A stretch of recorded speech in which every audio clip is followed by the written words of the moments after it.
শুল্ক কর বাড়ানোয় ক্ষুব্ধ প্রতিক্রিয়া দেখিয়েছেন সাধারণ মানুষ ও ব্যবসায়ীরা।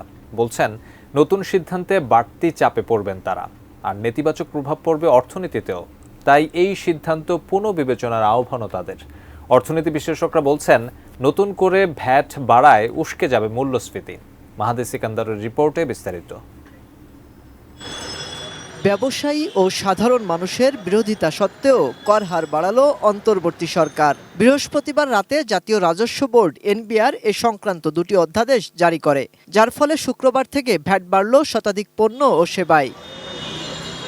দেশ যখন মূল্যস্ফীতির চাপে, ঠিক সে সময় সরকারের এমন সিদ্ধান্তে ক্ষুব্ধ সাধারণ মানুষ।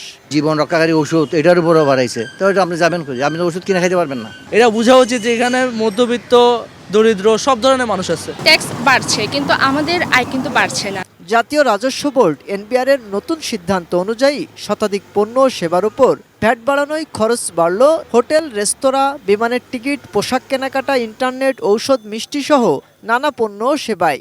এসব খাতে ভ্যাট ছিল 5 থেকে 10% হারে, যা বাড়িয়ে করা হয়েছে 15%। ব্যবসায়ীরা বলছেন আলাপ আলোচনা ছাড়া সরকারের এমন সিদ্ধান্ত শঙ্কায় ফেলছে তাদের। এতে ক্ষতিগ্রস্ত হবেন উদ্যোক্তারা। দেশের অর্থনৈতিক অবস্থা সেটা আমার মনে হচ্ছে যে হঠাৎ করে স্থবির হয়ে যেতে পারে। তো সে বিষয়টিও যারা রয়েছেন।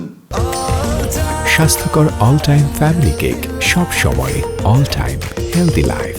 পরিচালনার ক্ষেত্রে যারা রয়েছেন তাদেরকে এই বিষয়টি একটু নজর দিতে হবে।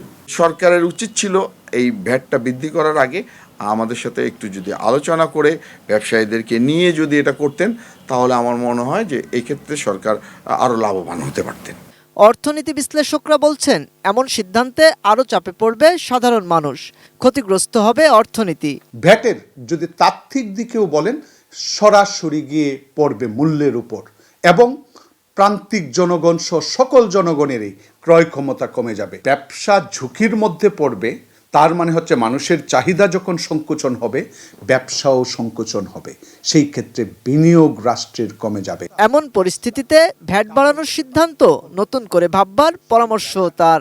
এখন এই ধরনের পলিসি যথার্থ কিনা সেটা আসলে পুনর্বিবেচনার দাবি রাখে। মাহাদি সিকান্দার, এটিএন নিউজ, ঢাকা।